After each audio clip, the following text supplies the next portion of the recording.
और फ्रेंड्स, बच्चों, accounts part two, companies final account में जो बैलेंस शीट है उसका फॉर्मेट हम कैसे प्रिपेयर करते हैं बच्चों। तो एक शॉर्ट लेक्चर के अंदर पूरा एक्सप्लेनेशन कर रहा हूँ।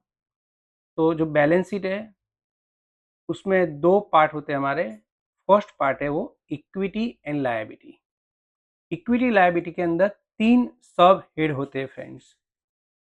एक है शेयर होल्डर फंड्स, सेकंड है नॉन करंट लायबिलिटी और थर्ड है करंट लायबिलिटी। एकदम सिंपल से याद रखना बेटा, share holder funds, non current liability और करंट लायबिलिटी। दोनों में लायबिलिटी वर्ड्स है, या नॉन करंट या करंट। शेयर होल्डर फंड्स के सब हेड है, उसमें एक शेयर कैपिटल, दूसरा reserve and surplus. Non current liability उसमें तीन सब हेड है, एकदम सिंपल है। सभी में long term long term long term words तो है। पहले बोरिंग याद रखना है, उसके बाद लायबिलिटी और उसके बाद प्रोविजन। तो बच्चों याद रह जाएगा, इजी है। तीनों में क्या है, long term long term long term. यहाँ अदर वर्ष आगे ऐड कर देना है। फर्स्ट बोरिंग, उसके बाद लायबिलिटी और उसके बाद प्रोविजन। अब थर्ड नंबर का जो सब है करंट लायबिलिटी, उसके अंदर 4 पॉइंट है, लेकिन आपको अलग से मेमोराइज नहीं करना, एकदम सिंपल है। देखो यहाँ लॉन्ग टर्म है तो उसकी जगह हमने लिख दिया शॉर्ट टर्म। बोरिंग का boring as it is. Second step एक बाद में ऐड करते हैं, जो यहाँ सेकंड है वो थर्ड हो जाएगा। अदर लॉन्ग टर्म है उसकी जगह अदर करंट, लायबिलिटी का लायबिलिटी। लॉन्ग टर्म है उसकी जगह आएगा शॉर्ट टर्म, प्रोविजन का प्रोविजन वर्ड्स। तो यहाँ तीन जो हमारे वर्ड्स है वही यहाँ मेंशन किया है। एक स्टेप यहाँ बढ़ जाएगा उसमें, सेकंड नंबर उसमें याद रखना है आपको, ट्रेड पेबल्स। ओके, तो इजी तरफ से हो जाएगा बेटा आपको। अब सेकंड हमारा बैलेंस शीट का पार्ट है वो है असेट्स वाला पार्ट।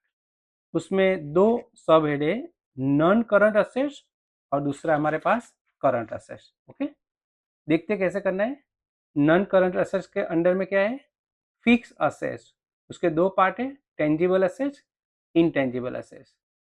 उसके बाद नॉन करंट इन्वेस्टमेंट आएगा।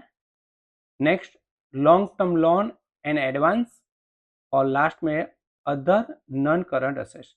बच्चों आपने 4 पॉइंट मेमोराइज कर दिया, तो करंट असेट्स के 6 स्टेप इजी है आपके लिए, समझ लेना कैसे। फर्स्ट है यहाँ हमारे पास, देखो यहाँ सेकंड से स्टार्ट होगा। यहाँ नॉन करंट है उसकी जगह यहाँ करंट, इन्वेस्टमेंट का इन्वेस्टमेंट एज इट इज। उसके बाद सेकंड स्टेप को माइंड में रखना है, इन्वेंटरी। उसके बाद यहाँ हमारे पास ट्रेड रिसीवेबल, और 4 नंबर का है कैश एंड कैश इक्विवेलेंट। अब लास्ट में जो दो वर्ड्स है एकदम इजी है।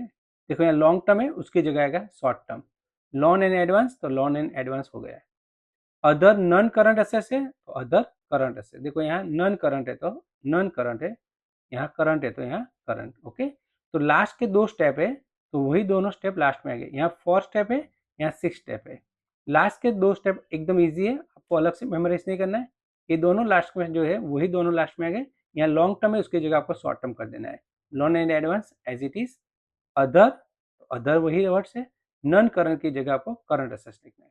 बच्चों तो आपने समझ लिया कैसे करना है। ओके, तो एकदम इजी तरह से आप ये टेबल कर सकते हो। Thank you very much friends.